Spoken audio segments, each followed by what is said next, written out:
Imran says BJP's extremist ideology is threatening the very fabric of Indian society, systematically targeting minorities. U.S.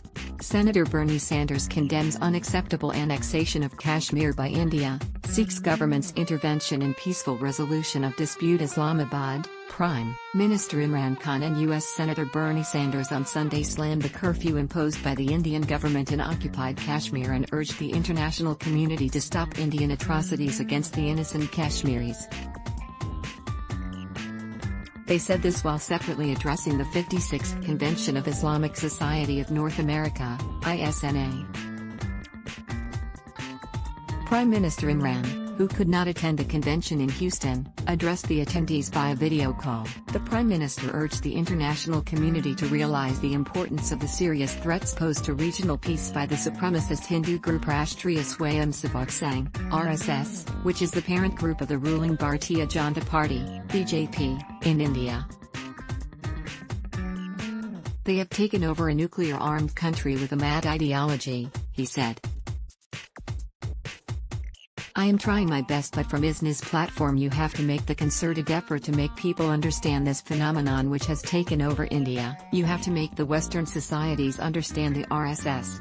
He said that the RSS party believed in the racial supremacy of the Hindu civilization and the ethnic cleansing of Muslims from India, and urged people to research and find out about its origins. After the recently won elections by the BJP, they have come back as a stronger force. We are talking about a country of over 1 billion people with nuclear weapons taken over by an extreme ideology. He said that India is under the control of that extremist ideology which is threatening the very fabric of Indian society and is systematically targeting all minorities. He added that the threat also extends to Pakistan and the whole region in general. We fear in Pakistan that we are not dealing with a rational government in India. We believe that the sort of oppression they will do in Kashmir and are already doing, they will need to divert the world's attention to Pakistan, and we believe as they did in February, they will take some sort of an action, an attack in Pakistan, he added. To make his point, he referred to the recent development in India's Assam region where 1.9 million minorities, including the Muslims, are being stripped of their nationality. He added that the Christians are forcibly converted to Hinduism and their churches are attacked in India, while the Sikh community would soon face a similar scenario. Muslims have no rights in India, and this does not stop here because the RSS genie has come out of the bottle and would not return back, he said, while expressing concerns for the future of 200 million Muslims in India. What the Nazi Party proved was that a small, highly organized, ideologically motivated group could actually take over a country. That is what has happened in India. An extreme ideology has taken over India, he added.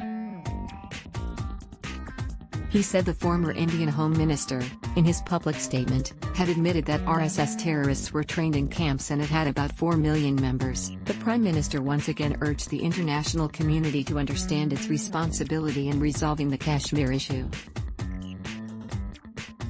The dispute has put the two nuclear-armed countries face to face with each other after the Indian government's unilateral and illegal action in occupied Kashmir, he said. India. The Prime Minister cautioned the world to realize the consequences of such a conflict, which would not be like something happened in Rwanda or Bosnia, as both countries were nuclear-armed, and in case of any aggression, Pakistan would retaliate in a befitting manner. He said that the Organization of Islamic Cooperation, OIC, was requested to play its role.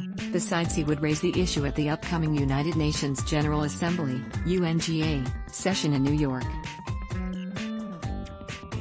The Indian government clamped curfew in the occupied valley, which had entered into its 26th day, to suppress the Kashmiri struggle for freedom and self-determination as mandated by the United Nations Security Council, UNSC, resolutions, he said. About 9 million people are under curfew. There is a complete communication shutdown and media blackout, whereas people are being picked up forcibly. Around 8,000 are in prisons and about 4,000 have been taken out of the valley, he added. He further said that the Kashmiri leadership was arrested and even Indian opposition leaders were barred from entering the occupied valley.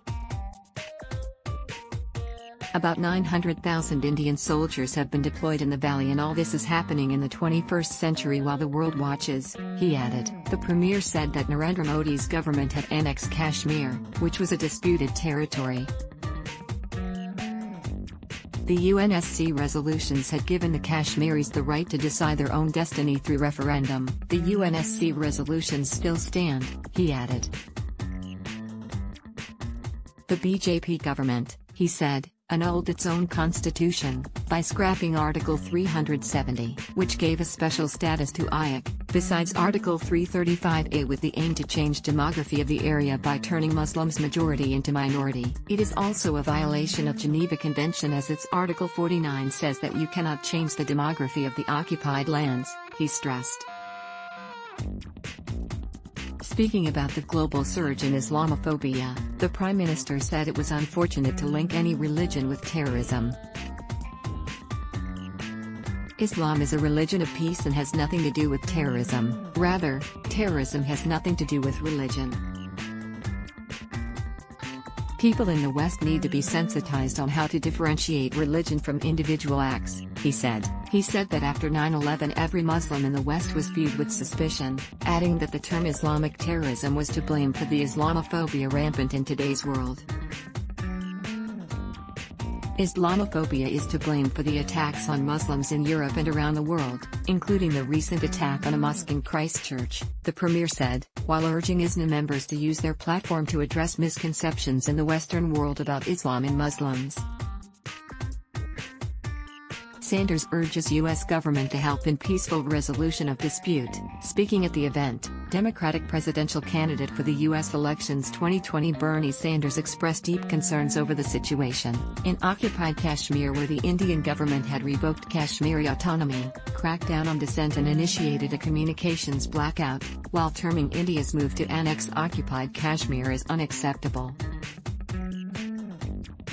The crackdown in the name of security is also denying the Kashmiri people access to medical care. Even many respected doctors in India have acknowledged that the Indian government imposed restrictions on travel are threatening the life-saving care that patients need, he said. The communications blockade must be lifted immediately, and the U.S. government must speak out boldly in support of international humanitarian law and in support of an UN-backed peaceful resolution that respects the will of the Kashmiri people, he added. Let's block ads. Why?